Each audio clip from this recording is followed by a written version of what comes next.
actually, today, before we start on tonight's topic, I wanted to just cover off a little bit of bullshit from social media. So the first one... Get me up to speed. That's great. So I don't believe gods do not exist. I just think they're imaginary or literary creations. As in, well, what is something that's imaginary, Luke? Something that doesn't exist. Right. And Philip, what's something that's purely a literary creation? Well, if it's purely a literary creation, then it would seem that it doesn't actually exist in reality. And yeah. So would you agree in both instances that they think that God doesn't have an objective reality? Yeah. And Dave, if someone thinks that's the case, how else could we phrase that?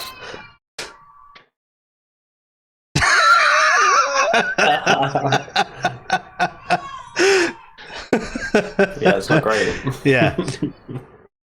In other words, they hold the belief that God does not exist. Yeah, they're hiding behind other words. Another one that came up today, this one was on Facebook, was atheism isn't a belief, it's a conclusion. Which in itself is another... And how are babies atheists? Well, because how can they conclude? Yes. And you know, when you actually conclude something to be the case, you're sort of holding it as true. And so if you're accepting a conclusion, you're basically saying you believe this conclusion, are you not? Yeah, I tweeted that thing out on April 1st, 2021, in saying that this is the best take on atheism that there is and ever will be. And it got 240 likes. Loads of shares. Yeah. Oh, no. Yeah. I was clearly being sarcastic, but apparently a lot of people took it seriously. That's ridiculous. Yeah. Someone else also claimed that it's only a belief if it's in regards to mythical creatures or gods or things like that. Wait. Can you explain that one for me? Basically, they were talking about how, you know, accepting evidence isn't the same as believing it because it has to be something that's unproven to be a belief. So, sorry.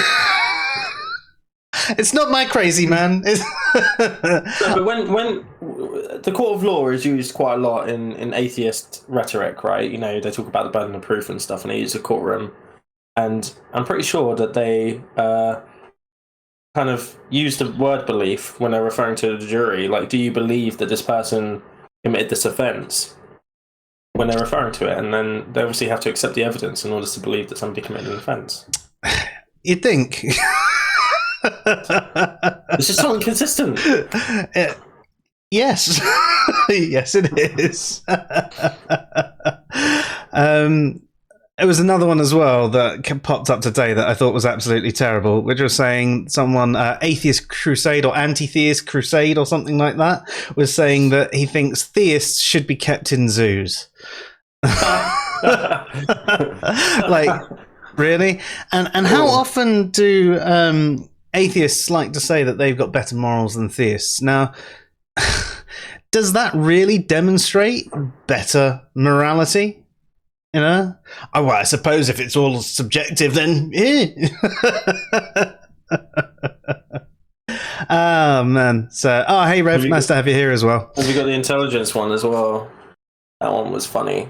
The intelligence one? What one was that? IQ one. Oh, God, yes. That's just a massive argument about atheists being more intelligent. I forgot about that one. 38 studies, meta-analysis. Atheists are more intelligent. Yeah. I was like, yeah, but I have a whole study, like, what's it called, on that, and it's not necessarily because of the things you think it is. Well, the thing is, Evans basically said, "Oh, we're not that bright," as in Evans is an atheist like all of us, and he's talking about atheists in general are not that bright, right? That's all he was saying. Yeah. You were not the brightest bunch. That was, yeah, thank you. Which is, you know, a fair enough comment from a number of conversations we've had on social media. It's quite easy to conclude that. And this guy basically started responding and having a go and posted something that basically showed a spread of about 5 IQ points. And so the average between 105, 6 IQ points, 105 and 1011. So both just slightly above average in that. So both theists and atheists and agnostics and there was something else in between, liberal, I think they had in there. I don't know what that one was supposed to be. They weren't actually religious categories, so no, there was a big issue there as well. And there was a spread of 5 points around the average scheme. So if you turned it into sort of percentages, it's like the difference between 65% and 67% and going, yeah, we're much smarter than you. No, you're about the same. It's nothing worth bragging about. Not to mention, IQ is not the best measure. It's indicative of someone's ability to pick up new things quite quickly. But there's a hell of a lot of bias in it. I mean, do you want to cover that off briefly, Luke, before we get on with tonight's topic? Yeah, I mean, just the whole test was made as a test to kind of further eugenics. So off the bat, it's designed to kind of be elitist in its nature. It has been studied intensively, and it's not no psychologists are not anywhere near agreed upon whether it's an actual measure of general intelligence or not. And it relies heavily on you knowing information about the context of your society. So if, like, for instance, I did, like, someone posted one of the tests and was like, oh, I've got like 150 IQ on this test. And it was a rubbish test. And one of the questions was about money. And it was like, how many coins do you need for this amount of money? And it said dimes, quarters, nickels. And I was like, I have no idea, because I don't know what American money is. I don't know what these it's not a metric system apparently, so I don't know, and that would well, it didn't seem like a metric system. It wasn't. It's 5s, 10s, 25s. Why didn't they just do cents? 25 cents, 30 cents, like, that would have been much easier. Because of that, my score would have been lower, right? So it relies on you having some sort of education, and so when you take it to like different cultures and stuff, and you're like, we're going to see the IQ of this race, and then you use that test. And then you're like, oh, they did really badly. And then it's like, well, yeah, because they don't know anything about your culture. Like, give them questions about their culture relating to them, and then it will change it. And you'll find that the average is the same across the board. Like, so it's just ridiculous. And it's like, sorry, just one more thing, because we can have a whole stream on this if you want. But the kind of the spread is always at 100.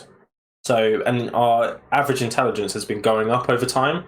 So if you have an IQ of 100 average now, you might have had an IQ of like 120 50 years ago, right? So you're technically more intelligent, but it seems like you're less intelligent because the spread's going up, because people are better educated.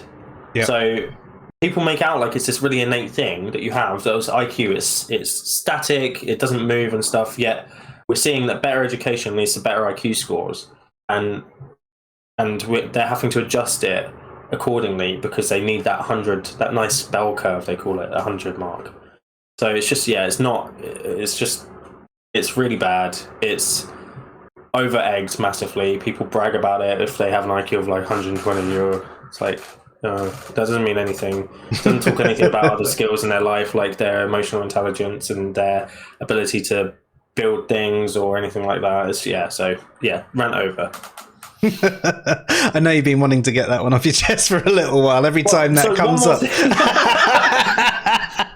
Sorry, but just with the atheist thing as well. Like, so I wrote an article, and it's about this very thing, and there's a lot of intellectual gatekeeping in the atheist community, in that they're not accepting if you're not clever enough to understand evolution, which you don't need to understand to be an atheist, or they're not accepting if you're not clever enough to understand epistemology, which most atheists don't understand anyway. And it's like, so they kind of shut people out. They're like, oh, you're not real atheist if you don't understand this thing or this thing. And it's like, just like let that go a little bit. Like, you don't need to be constantly gatekeeping this thing, being like, we're so intelligent, and then like shunning people that are less intelligent than you.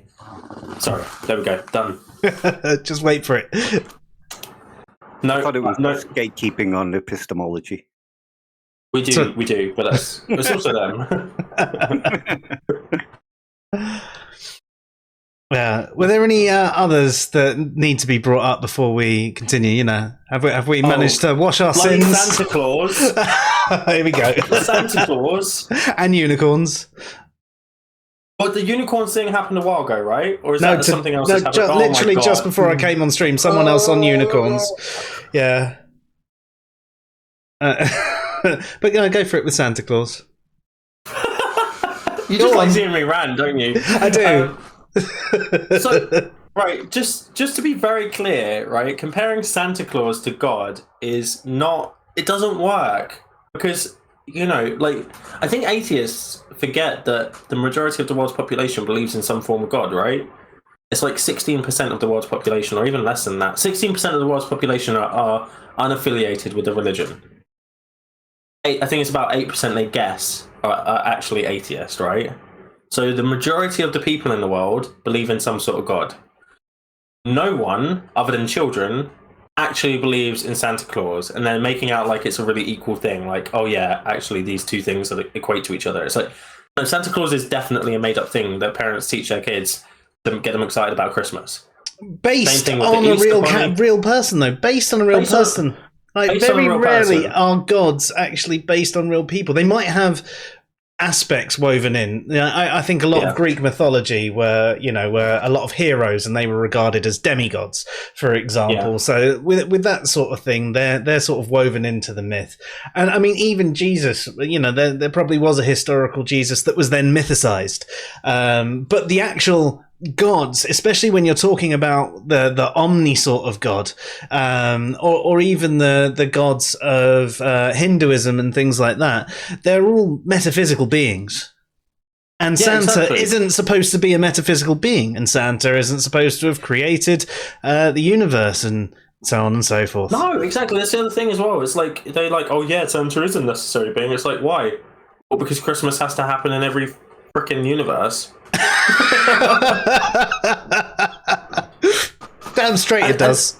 And Modern Santa was a commercial thing by Coca-Cola anyway. That was developed by Coke in order to sell more fucking Coca-Cola at Christmas. Holidays are coming. Yeah, exactly. Yeah. So no, it's just not the same thing. And I feel like it's people who have been in religion before, who have used that as a way of getting out of religion, as a like one of their rationales, using it to justify their now lack of belief outside of it, and then trying to ridicule it in order to make it seem silly, so that they don't get pulled back into that doubt about their lack of belief.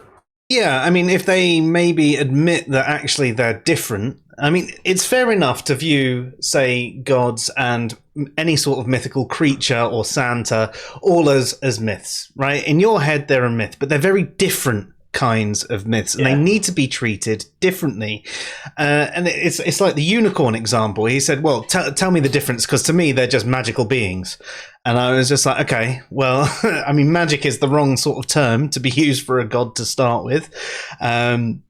But yes, I mean, unicorns are mythical creatures, but they're not believed to be real. There's been they're also physical creatures rather than metaphysical creatures.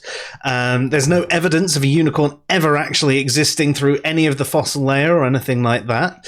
And if it's a physical being, you'd expect there to be one. Generally, they're thought of actually just being a misunderstanding of people seeing rhinoceroses. So it's actually, there is a real creature. They just called it a unicorn, and they described it badly, and the drawing was bad, and it just became, the mythicized version of the unicorn. There's lots of rationale for why the unicorn is the unicorn.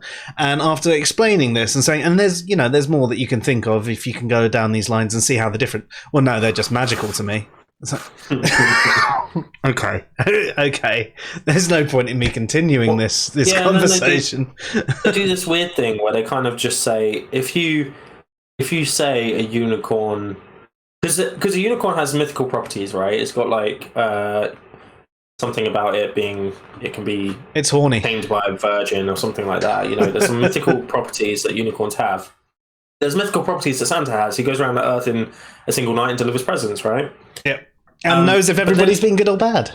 Exactly. And then they say that, well, you know, if we replace the word God with Santa, then that means they're the same thing, because they're both mythical creatures, and if we just say God is Santa, and it's like, no, because then it'd still be God. You're just calling it Santa. That's very different from God being Santa. You're just relabeling God as Santa, and that's not how.